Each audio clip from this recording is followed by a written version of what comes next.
messieurs, bonjour. Bienvenue dans cette nouvelle édition de votre journal de 15 heures au sommaire de l'actualité.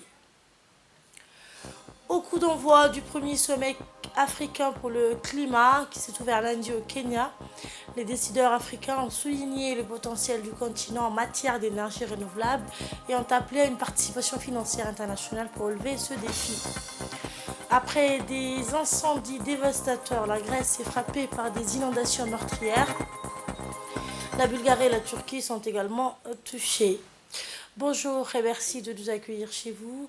Le premier sommet africain pour le climat s'est ouvert hier à Nairobi, au Kenya, avec la participation de plusieurs dirigeants africains, notamment le président de la République, Ismaël Omar Guelleh, à la tête d'une importante délégation. Ce sommet vise à élaborer des actions concrètes contre le réchauffement climatique au continent africain qui est particulièrement touché par les conséquences du changement climatique alors que l'Afrique n'est produit que 6% du total des émissions du CO2. Ce sommet est l'occasion cruciale pour renforcer la coopération régionale et internationale en matière de climat et pour mobiliser des ressources en faveur de l'action climatique en Afrique. Ce sommet offre une plateforme importante pour les dirigeants et acteurs africains pour discuter des défis spécifiques auxquels l'Afrique est confrontée en matière de climat, tels que la sécheresse, les inondations, la sécurité alimentaire, la perte de biodiversité et d'autres impacts environnementaux.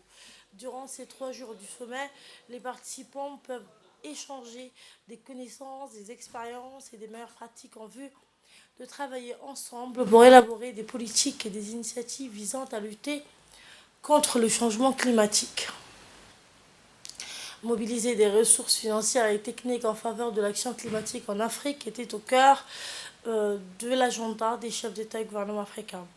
De plus, ce sommet africain pour le climat a permis aux pays africains de présenter leurs priorités en matière de climat et de plaider en faveur d'un soutien international accru pour mettre en œuvre des projets et des programmes visant à réduire les émissions de gaz à effet de serre et à renforcer la résilience des communautés face au changement climatique. Pour faire face aux conséquences liées au changement climatique, la République de Djibouti a entrepris des dispositions en termes d'acquisition d'équipements modernes dévolus au climat dans l'Observatoire régional et de la recherche pour l'environnement et le climat en vue de recourir à une énergie exclusivement propre à l'horizon 2030.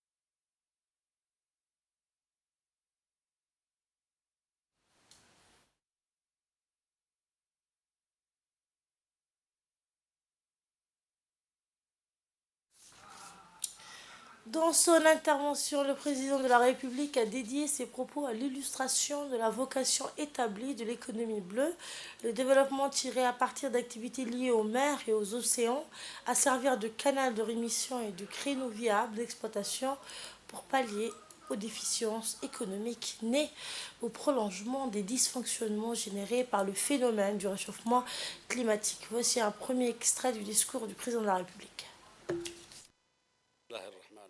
Monsieur le Président William Ruto, président de la République du Kenya, Mesdames et Messieurs les chefs d'État et de gouvernement, Monsieur le Secrétaire général des Nations Unies,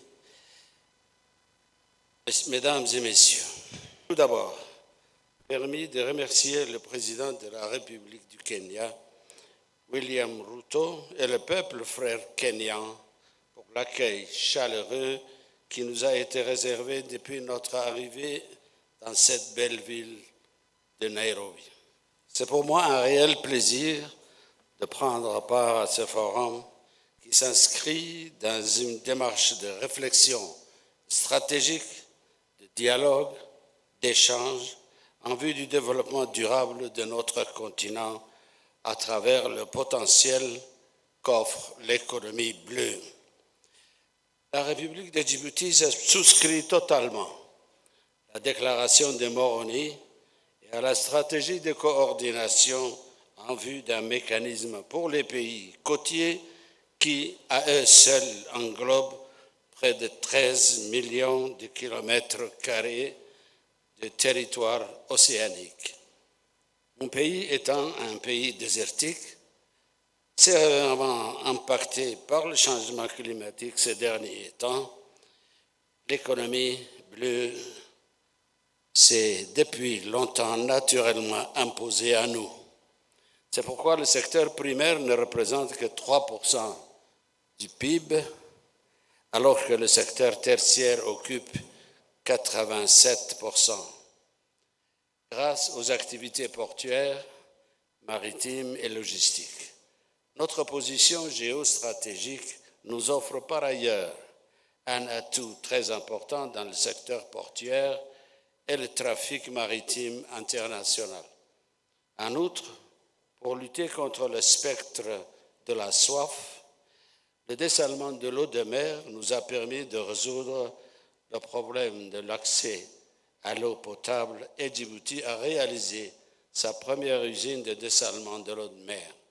C'est pour vous dire que favoriser le développement de l'économie bleue est un impératif pour Djibouti. Et c'est dans cet esprit que nous avons élaboré une stratégie nationale pour l'économie bleue au cours de l'année 2023, dont la vision nationale et les principes directeurs guideront l'action du gouvernement, de ses partenaires et de la société civile dans les domaines maritimes et côtiers. Il en est de même pour la région de l'IGAD qui a élaboré une stratégie quinquennale ainsi qu'un plan de mise en œuvre pour l'économie bleue, tous deux alignés sur la stratégie pour l'économie bleue en Afrique. La vision de la stratégie de l'IGAD pour l'économie bleue est une économie inclusive et durable qui pourra contribuer de manière significative à la transformation de la Corne de l'Afrique. Les autres secteurs identifiés, outre les activités portuaires et maritimes, sont la pêche et l'aquaculture, le tourisme et la sécurité maritime. De plus, les technologies de pointe, telles que l'énergie renouvelable et les télécommunications à travers les câbles sous-marins, permettent au pays d'accéder à de nouvelles ressources. Dans son élan, le président de Djibouti en fit également état de sa conviction selon laquelle la réalisation d'une exploitation efficiente de l'économie bleue est liée à la capacité des sociétés du monde à souscrire, entre autres, à un processus d'action de lutte contre les inégalités et les pratiques néfastes qui entachent la gouvernance des océans, la pêche illégale, la pêche industrielle, commerciale illimitée et durable, le déversement illégal et déchets toxiques. Réécoutons le chef de l'État. Monsieur le Président, les océans transcendent les États, ils nous connectent tous les uns aux autres, et nous devons exploiter ces liens pour le développement et pas seulement pour l'enrichissement. C'est là l'essentiel de ce que signifie développer une économie bleue, c'est créer des partenariats qui nous permettent d'exploiter nos océans pour un changement de paradigme en termes d'action vers le développement durable. Pour cela, la stratégie de l'économie bleue doit reposer sur 3 principes. Le renforcement de la croissance économique des activités maritimes traditionnelles et émergentes, la sauvegarde des ressources naturelles et des services écosystémiques, la création d'emplois durables et la préservation des moyens de subsistance. Nous devons veiller à ce que nos océans créent des opportunités pour nos populations. Plus de 80% de la population djiboutienne vit dans les zones côtières. C'est pourquoi nous pensons que l'inclusion, l'appropriation et l'autonomisation des populations côtières sont des éléments essentiels de la mise en œuvre de l'économie bleue. Avant de penser aux chaînes d'approvisionnement mondiales, nous devons garantir la capacité locale de légitimer, de réglementer et de créer des opportunités. Monsieur le Président, la prise de conscience croissante des avantages des océans pour nos économies et nos sociétés, associée à la prise de conscience des multiples menaces, notamment la surexploitation des ressources marines, la pollution marine, le changement climatique et l'acidification des océans, déclenche une dynamique accrue en faveur d'un meilleur système de protection et d'utilisation durable de ressources marines. La préservation et la protection de nos océans garantira la durabilité de notre planète. Mais cette préservation doit également s'accompagner d'actions, à savoir lutter contre les inégalités et les pratiques néfastes qui entachent la gouvernance des océans. La pêche illégale, la pêche industrielle commerciale illimitée et non durable, le déversement illégal de déchets toxiques sont autant de risques énormes pour notre planète. Cette conférence doit donc marquer le point de départ d'une nouvelle trajectoire de développement pour nos océans et nos mers. Nous sommes conscients du potentiel africain quant à l'économie bleue, mais également de nos vulnérabilités. Libérer le potentiel d'une économie bleue régénératrice en Afrique et au-delà exige la mobilisation des moyens financiers adéquats, car les capacités de nos États à tirer profit de nos ressources économiques bleues restent insuffisantes. En dépit de nombreux engagements pris par la communauté internationale en matière d'adaptation au changement climatique et augmenter la résilience, nos actions restent en deçà du niveau d'urgence et de mobilisation exigé. C'est pourquoi l'Afrique continue à exhorter nos partenaires développés à respecter leur engagement, surtout car le développement de l'économie bleue s'inscrit parfaitement dans cet esprit de durabilité et de résilience prôné par l'agenda 2030 des Nations Unies et constitue une bouffée de sauvetage pour notre continent et particulièrement les pays désertiques. Il y a quelques jours de notre volet énergétique, nous avions parlé de la politique énergétique de Djibouti. Aujourd'hui, nous sommes à un moment historique, un moment où l'innovation rencontre l'énergie renouvelable. Dans une avancée mémorable vers un avenir plus vert, nous vous présentons le projet éolien de Djibouti, une preuve de l'engagement du pays envers le développement durable. Voici un magazine de la rédaction.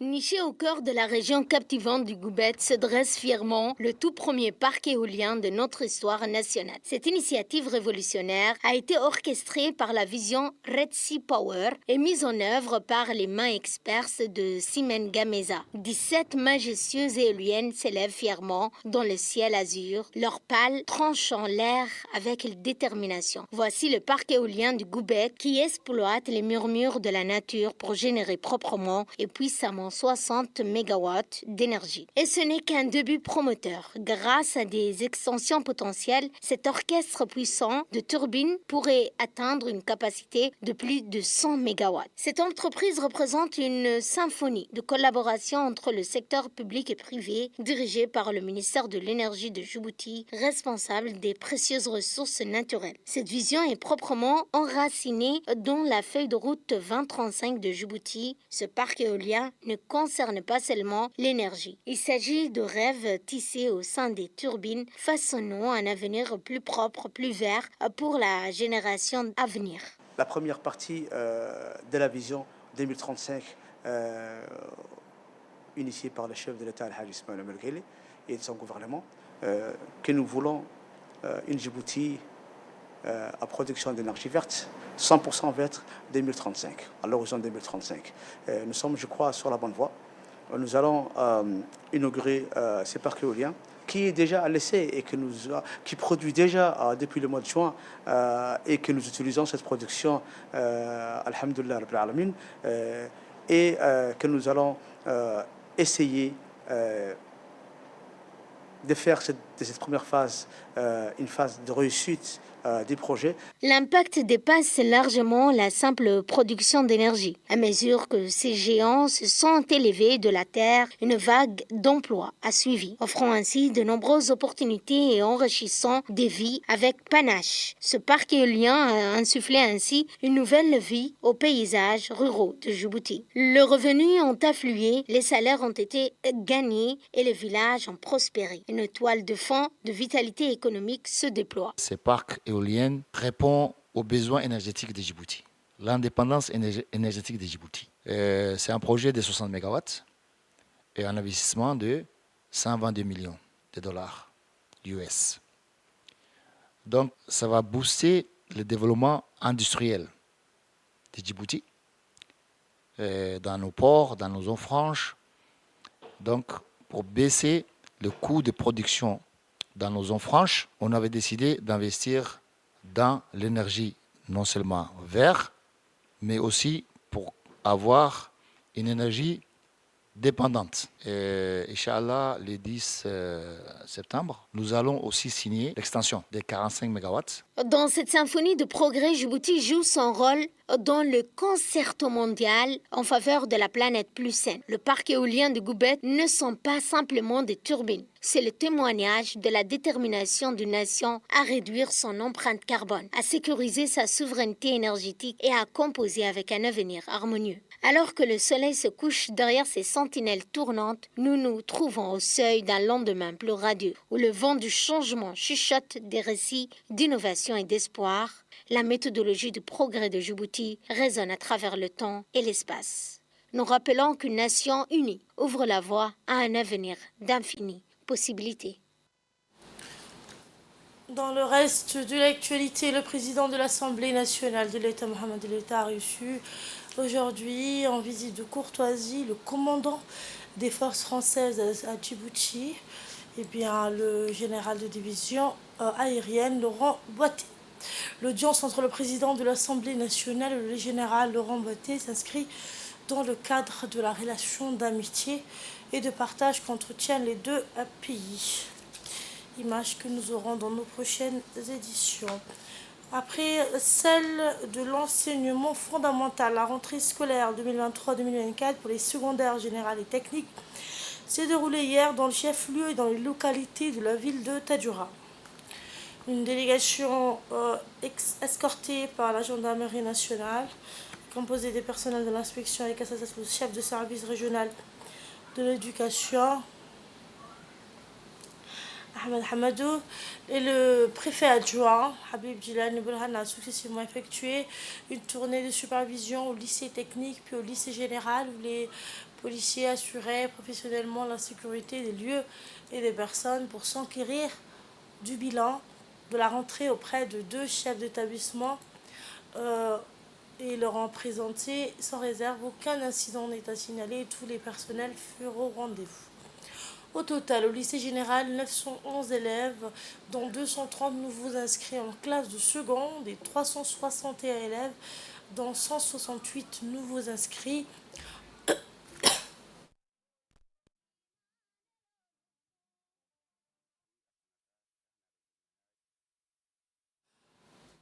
Général 911 élèves, dont 230 nouveaux inscrits en classe de seconde et 361 élèves, dont 168 nouveaux inscrits en classe de seconde bac pro et en classe de première année CAP pour le lycée technique sont attendus pour l'année scolaire 2023-2024 et un planning d'accueil pour chaque niveau a été mis en place. Les élèves de terminale donc.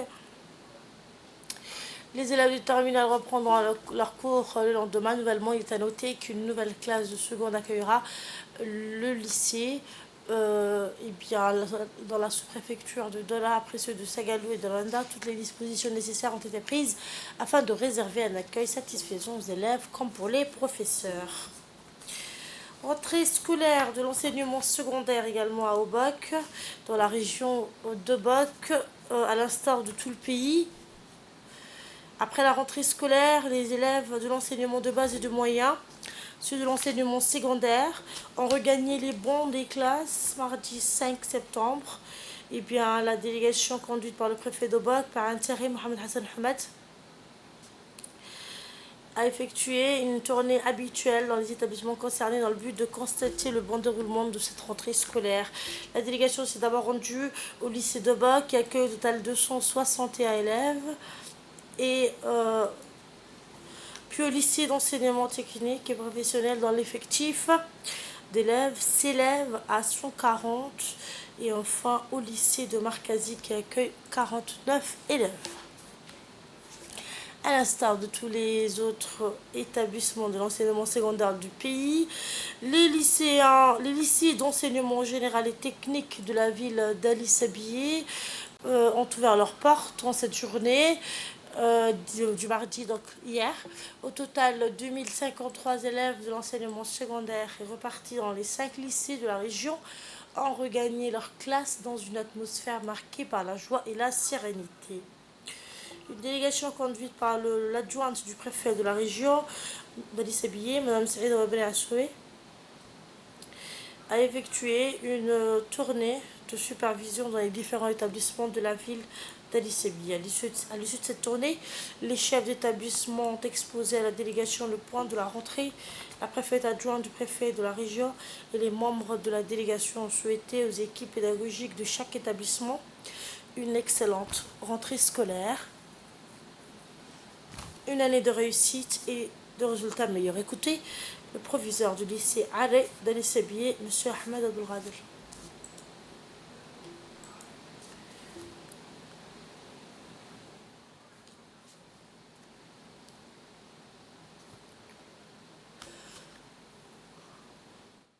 Nous avons procédé ce matin, mardi 5 septembre 2023, à la rentrée scolaire secondaire, comme prévu en fait dans la circulaire ministérielle de cette année.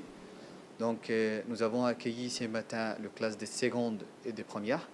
L'effectif de classes des secondes, premières et terminales de cette année atteint donc le 1000 avec 520 garçons et 473 filles. Donc pour 25 divisions pédagogiques. Donc tout s'est passé comme prévu en fait. Cette année en fait la nouveauté c'était la réhabilitation de l'établissement au complet. Donc à cet effet nous remercions en fait le ministre Seif Mustafa Mohamed Mahmoud qui nous a octroyé le matériel nécessaire avant la rentrée et nous avons effectué donc ce réhabilitation et la peinture complète de l'établissement. La rentrée scolaire de l'enseignement secondaire s'est également très bien déroulée dans la ville d'Arta. Quelques 736 élèves ont repris le chemin des établissements dans une ambiance bon enfant. Tous les enseignants étaient présents à leurs postes respectifs. Délégation composée du préfet, de la vice-présidente du conseil régional, du chef de service régional de l'éducation d'Arta a effectué une tournée des établissements et a constaté du visu le bon déroulement de cette rentrée scolaire de l'enseignement fondamental. À l'issue de la tournée, le préfet a exhorté les parents à poursuivre leur collaboration avec les enseignants afin de mettre donc ces derniers dans de meilleures conditions pour la réussite de leur mission. En outre, il a insisté, entre autres, et rappelé l'importance capitale de la scolarisation des filles qui constitue une priorité nationale.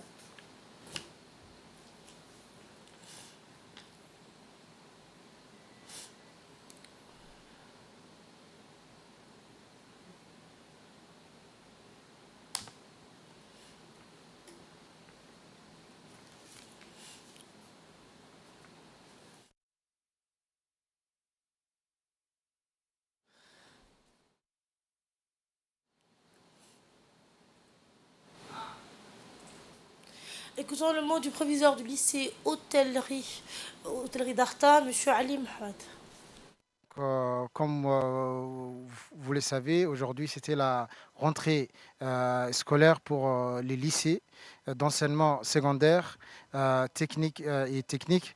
Donc notre lycée, c'est le seul lycée d'enseignement technique où on apprend l'hôtellerie et le tourisme dans toute la République de Djibouti. Pour cette année scolaire, donc, nous avons un total de 191 élèves répartis en différentes spécialités de bac pro, de CAP et des BTS cuisine. Donc aujourd'hui, la rentrée, elle s'est passée correctement. Donc les enseignants étaient là, les élèves étaient tous présents. Donc à cette occasion, je tiens donc à profiter de l'occasion pour remercier l'ensemble des parents d'élèves, l'ensemble du corps enseignant, l'ensemble des personnels d'encadrement et des vies scolaires qui travaillent jour et nuit avec nous et qui sont là à mettre en œuvre donc, la politique du ministère de l'Éducation nationale concernant la formation professionnelle et l'enseignement technique. Donc à cette occasion, je réitère donc, ma profonde gratitude au ministre de l'Éducation nationale, son Excellence M. Moustapha Mohamed Mahmoud, qui n'a ménagé aucun effort pour mettre donc, à notre disposition tous les moyens humains et matériels nécessaires pour que nous puissions travailler dans de bonnes conditions. Après des incendies dévastateurs, je le disais en titre, la Grèce a été frappée par des inondations meurtrières. La Bulgarie et la Turquie sont également touchées. Des pluies torrentielles ont fait hier au moins un mort en Grèce, déjà durement touchée par des incendies dévastateurs cet été. Eh bien, des orages et des pluies intensives tombent mardi, surtout à Volos, chef-lieu du département de Magnésie, au centre du pays, où un homme a été retrouvé mort. C'est ce qu'a indiqué le porte-parole des pompiers. Et c'est la fin de cette édition. Merci de l'avoir suivi.